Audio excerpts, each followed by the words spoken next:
Hello friends, prep all exam channel पर आप लोगों का स्वागत है। अगर आप भी रीजनिंग की बेहतर ढंग से तैयारी करना चाहते हैं तो मेरे इस चैनल से अवश्य जुड़े। आज की इस वीडियो में रीजनिंग के अति महत्वपूर्ण प्रश्नों को हम बताएंगे जो आपका आगामी सभी परीक्षाओं के लिए बहुत ही महत्वपूर्ण है। तो आइए हम सभी प्रमुख प्रश्नों को बनाते हैं।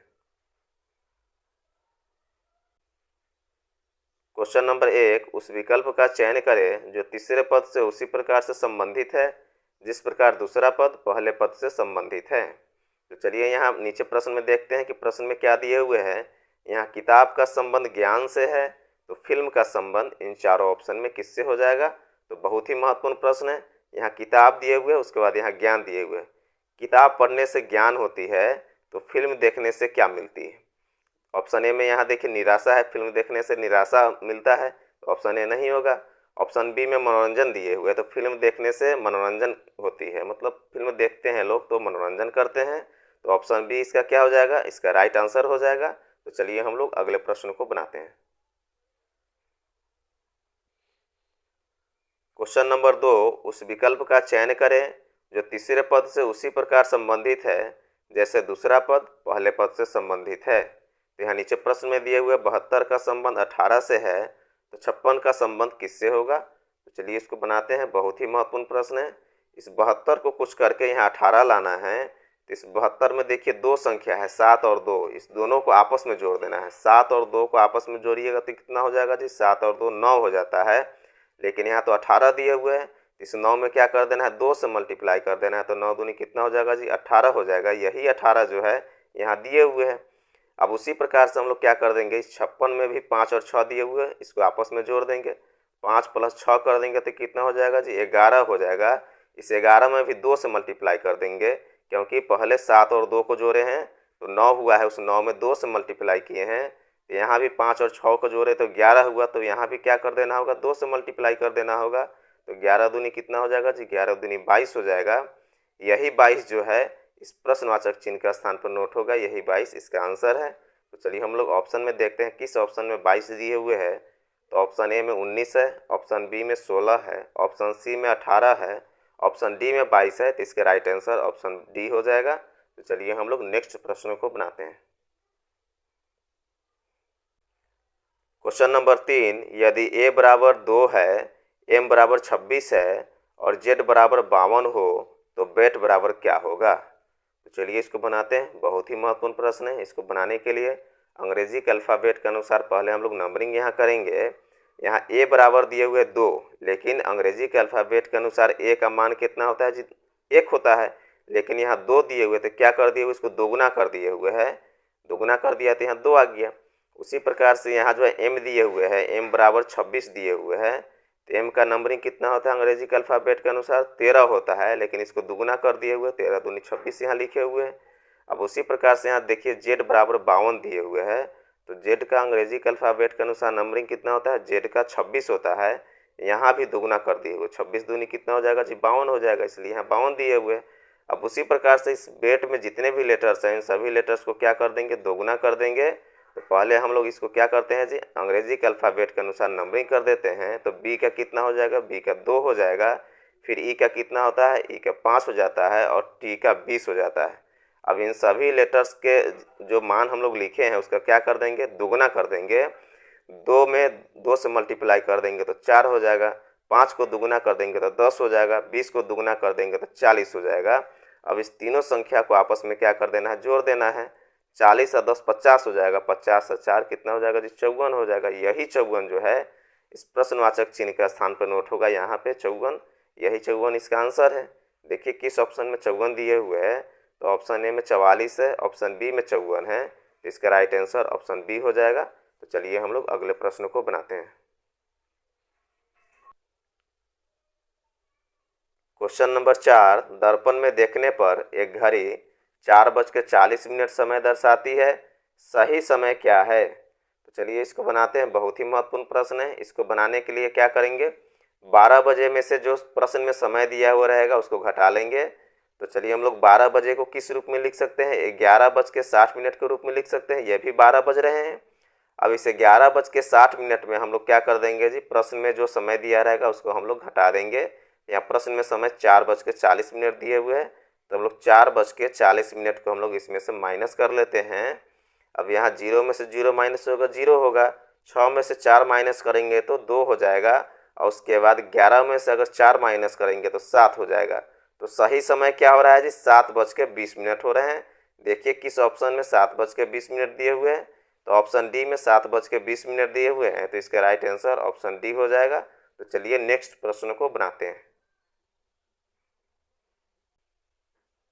क्वेश्चन नंबर 5, यदि संडे बराबर 18 है, मानसून बराबर 21 है, ईयर बराबर 12 है, तो थर्सडे बराबर क्या होगा? तो चलिए इसको बनाते हैं। बहुत ही इंपॉर्टेंट प्रश्न है। इसको बनाने के लिए अंग्रेजी के अल्फ़ाबेट के अनुसार नंबरिंग नहीं करना है, इसमें देखना है कि संडे में टोटल लेटर्स कितना है। तो चलिए हम लोग गिन लेते हैं, 1 2 3 4 5 6।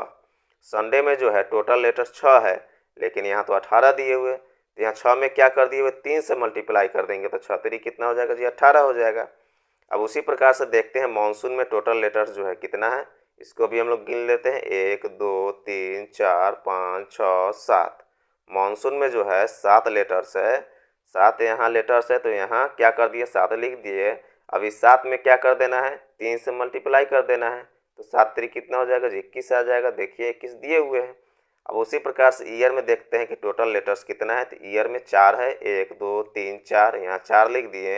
अब इस 4 में भी 3 से मल्टीप्लाई कर देंगे तो 4 3 कितना हो जाएगा जी? 12 हो जाएगा। मतलब सभी में जितने लेटर्स है उसमें 3 से मल्टीप्लाई कर दिए, तो उसका क्या आ जा रहा है जी? उसका मान आ जा रहा है। उसी प्रकार से थर्सडे में देखेंगे कि इसमें जो है टोटल लेटर्स कितना है, तो चलिए गिन लेते हैं, 1 2 3 4 5 6 7 8। थर्सडे में टोटल 8 लेटर्स है। अब इस 8 में क्या कर देंगे, 3 से मल्टीप्लाई कर देंगे। जब 3 से मल्टीप्लाई कीजिएगा तो कितना हो जाएगा जी? 8 3 24 हो जाएगा। यही 24 इस प्रश्नवाचक चिन्ह के स्थान पर नोट होगा। यही 24 जो है इसका आंसर है। तो चलिए हम लोग ऑप्शन में देखते हैं किस ऑप्शन में 24 दिए हुए हैं। तो ऑप्शन ए में 26 है, ऑप्शन बी में 42 है, ऑप्शन सी में 28 है, ऑप्शन डी में 24 है। तो इसका राइट आंसर ऑप्शन डी हो जाएगा। इस प्रश्न में ज़्यादा कुछ नहीं किया। यहाँ देखना है कि संडे में कितने लेटर्स है, संडे में 6 है, इसमें क्या कर दिया, 3 से मल्टीप्लाई कर दिया तो 6 3 18 हो गया।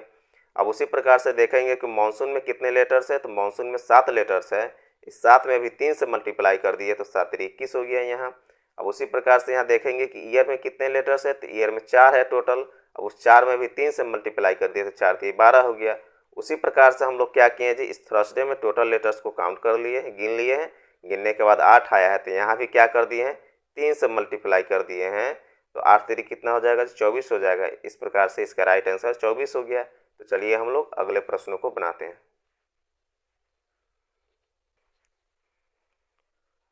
क्वेश्चन नंबर 6, यदि 2 + 2 = 8 है और 2 + 3 = 10 है, 3 + 4 = 21 है, तो 3 + 5 = क्या होगा? तो चलिए इसको बनाते हैं। इसको बनाने के लिए ज़्यादा कुछ नहीं करना है। यहाँ 2 + 2 करके है 8 लाना है, तो 2 और 2 को जोड़ेंगे तो कितना हो जाएगा जी? 2 और 2 को जोड़ेंगे तो 4 हो जाएगा। अब इस 4 में क्या कर दिए हुए हैं, इस 4 में जो है इस 2 से मल्टीप्लाई कर दिए हुए हैं, तो 4 दूनी कितना हो जाएगा जी? 4 दूनी 8 हो जाएगा। देखिए 8 दिए हुए हैं। अब उसी प्रकार से हम लोग क्या कर देंगे, इस दोनों संख्या को आपस में जोड़ देंगे, तो 3 और 2 कितना हो जाएगा जी? 3 और 2 5 हो जाएगा। अब इस 5 में क्या कर देना है, इस 2 से मल्टीप्लाई कर देना है, तो 5 दूनी कितना हो जाएगा जी? 10 हो जाएगा। देखिए यहाँ 10 दिए हुए हैं। अब उसी प्रकार से हम लोग इस 3 और 4 को आपस में जोड़ देंगे, 3 और 4 कितना हो जाएगा जी? 7 हो जाएगा।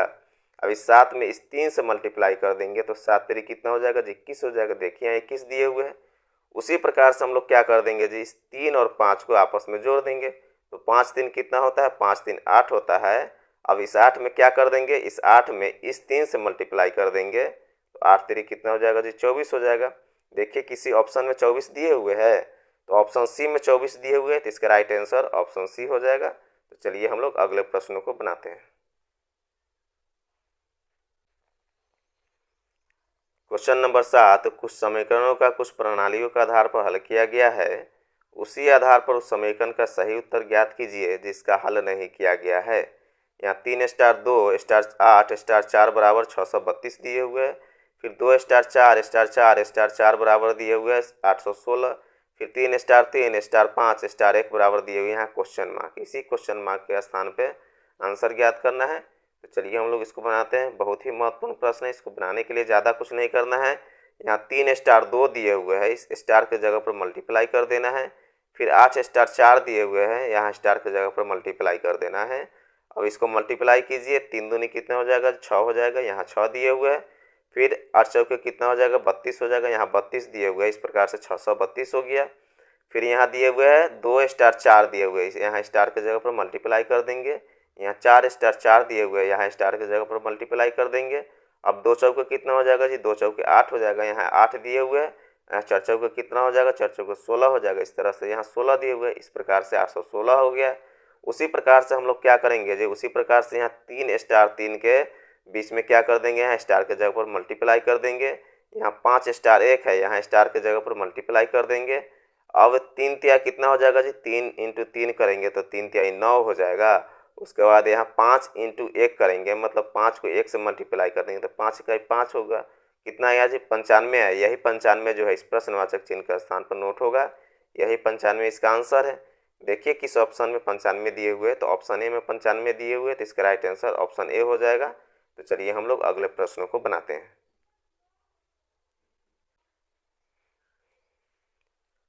क्वेश्चन नंबर 8, नीचे दी गई आकृति में ए युक्त फलक के विपरीत क्या आएगा। यहाँ प्रश्न कह रहा है कि ए के विपरीत कौन सा लेटर आएगा। तो चलिए हम लोग इसको बनाते हैं। ए के तीसरे स्थान पे जो लेटर आएगा वही क्या हो जाएगा जी, इसके विपरीत होगा। ए फर्स्ट स्थान पे है, सी सेकेंड स्थान पे है और जी थर्ड स्थान पे, मतलब तीसरे स्थान पे है। तो ए के तीसरे स्थान पर कौन आ रहा है जी, ए के तीसरे स्थान पर जी आ रहा है। तो चलिए यहाँ ए के विपरीत हम लोग यहाँ जी लिख देते हैं।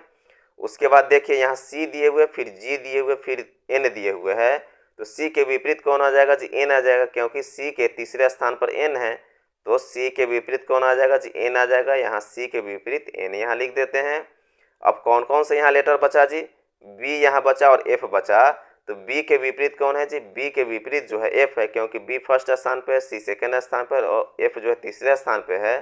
तो बी के विपरीत एफ हो जाएगा। तो यहाँ बी के विपरीत क्या हम लिख दिए, एफ लिख दिए।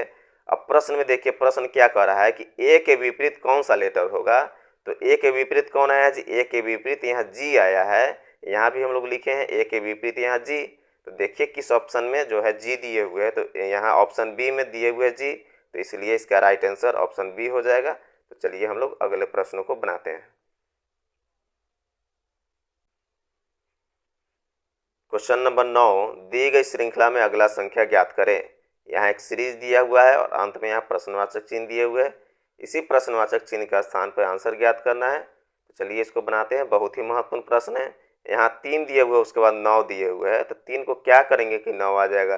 फिर यहाँ 6 दिए हुए, फिर यहाँ 36 दिए हुए, तो 6 को क्या करेंगे कि 36 आ जाएगा। तो यहाँ ज़्यादा कुछ नहीं किए हुए, क्या किए हुए जी, इस यहाँ 3 जो दिए हुए 3 का स्क्वायर कर देंगे। 3 का स्क्वायर कर देंगे तो कितना आ जाएगा जी, 3 तिया 9, अगला संख्या यहाँ 9 आ गया। उसी प्रकार से यहाँ 6 दिए हुए, क्या कर दिए हुए, इसका भी स्क्वायर कर देंगे तो 6 6 36 हो जाएगा, अगला संख्या 36 दिए हुए हैं। उसी प्रकार से हम लोग क्या कर देंगे जी, इस 30 का स्क्वायर कर देंगे। 30 का स्क्वायर कर देंगे तो कितना हो जाएगा जी, 30 गुने 30 करने के बाद कितना आ जाएगा, 30 गुने 30 कर देने के बाद 900 आ जाएगा। यही 900 जो है इस प्रश्नवाचक चिन्ह का स्थान पर नोट होगा। देखिए किस ऑप्शन में 900 दिए हुए हैं, तो ऑप्शन डी में 900 दिए हुए हैं, तो इसका राइट आंसर ऑप्शन डी हो जाएगा। इसमें ज़्यादा कुछ नहीं किए हुए, क्या किए हुए जी, यहाँ 3 का स्क्वायर कर दिया तो 3 तिया 9, अगला संख्या आ गया। फिर यहाँ 6 दिए हुए, 6 का स्क्वायर कर दिया तो अगला संख्या 36 आ गया। उसी प्रकार से हम लोग क्या कर दिए हैं जी, यहाँ 30 का स्क्वायर कर दिए हैं तो अगला संख्या यहाँ कितना आ गया है जी, 900 आ गया है। इस प्रकार से इसका राइट आंसर 900 हो गया। तो चलिए हम लोग अगले प्रश्नों को बनाते हैं। क्वेश्चन नंबर 10 है, आरेख के आधार पर कौन सा अक्षर ए के सामने है। तो चलिए इसको बनाते हैं। बहुत ही महत्वपूर्ण प्रश्न है, क्योंकि इस प्रकार के प्रश्न परीक्षाओं में बार बार पूछे जाते हैं, बार बार देखने को मिलते हैं। तो आगामी सभी परीक्षाओं के लिए अति महत्वपूर्ण प्रश्न है। तो इसको बनाने के लिए हम लोग देखेंगे कि इस दोनों फिगर में कॉमन लेटर कौन कौन है। तो यहाँ देख रहे हैं कि बी यहाँ कॉमन लेटर है दोनों में, बी दोनों में है तो कॉमन हो गया। अब इस बी से हम लोग क्या करेंगे, इसको बनाने के लिए क्लॉकवाइज डायरेक्शन में इसको घुमाएंगे, घड़ी की सुई की दिशा की ओर हम लोग घुमाएंगे। घड़ी की सुई की दिशा इधर से इधर की ओर घूमती है। इस बी से हम लोग सी की तरफ घुमाएंगे, सी से ए की तरफ घुमाएंगे। उसी प्रकार से यहाँ बी दिए हुए, यहाँ से डी की तरफ घुमाएंगे, डी से ई की तरफ घुमाएंगे। तो चलिए हम लोग यहाँ लिखते हैं, बी से किधर की तरफ घुमाएं, सी की तरफ घुमाएं। तो बी से क्या हो गया जी, बी से सी हो गया। उसके बाद सी से क्या हो गया जी, ए हो गया, यहाँ ए लिख देते हैं। अब आगे देखिए, यहाँ कॉमन क्या है जी, बी है। बी से क्या किए जी, बी से डी की तरफ घुमाएं, तो बी के बाद क्या हो जाएगा जी, डी हो जाएगा। और डी से ई की तरफ घुमाएं तो यहाँ क्या हो जाएगा जी, यहाँ डी के बाद ई हो जाएगा। अब देखिए ए के विपरीत कौन सा इसमें जो है लेटर आएगा। ए के सामने कौन सा है, तो ए के सामने ई आया, यही ई जो है इसका राइट आंसर हो जाएगा। देखिए किस ऑप्शन में ई दिए हुए हैं, तो ऑप्शन डी में ई दिए हुए हैं, तो इसका राइट आंसर ऑप्शन डी हो जाएगा। तो इस प्रश्न में ज़्यादा कुछ नहीं करना होता है। क्या करना होता है जी, दोनों फिगर में देखना होता है कि कॉमन लेटर कौन है। तो कॉमन लेटर दोनों में बी आया, यहाँ भी बी है, यहाँ भी बी है, दोनों में जो रहेगा वो कॉमन हो जाएगा। कॉमन लेटर होगा उस जगह से क्या करना है, क्लॉकवाइज डायरेक्शन में उसको घुमाना है, मतलब घड़ी की सुई की दिशा की ओर घुमाना है। घड़ी की सुई की दिशा इधर से इधर की ओर चलती है। तो बी के बाद सी आया, सी के बाद ए आया, यहाँ लिखे हैं बी के बाद सी आया, सी के बाद ए आया। फिर उसी प्रकार से यहाँ बी है, यहाँ से भी हम लोग क्या करेंगे, क्लॉकवाइज डायरेक्शन में घुमाएंगे। बी के बाद डी हो जाएगा, डी के बाद ई हो जाएगा। अब यहाँ हम लोग बी के बाद डी लिखे हैं, डी के बाद ई लिख दिए हैं। अब देखेंगे इस यहाँ जो हम लोग लिखे हैं इसमें देखेंगे कि ए के सामने कौन सा लेटर है, तो ए के सामने ई है। इस प्रकार से इसका राइट आंसर ई हो गया। तो इस वीडियो में जो भी हम प्रश्न डाले हुए हैं सभी प्रश्न परीक्षाओं से संबंधित है, कोई भी प्रश्न आउट ऑफ प्रश्न नहीं है। आप लोग एक एक करके सभी प्रश्नों को जरूर देखिएगा, एक भी प्रश्नों को मिस नहीं कीजिएगा। अगर आपको ये वीडियो पसंद आया तो एक लाइक और सब्सक्राइब कर दें।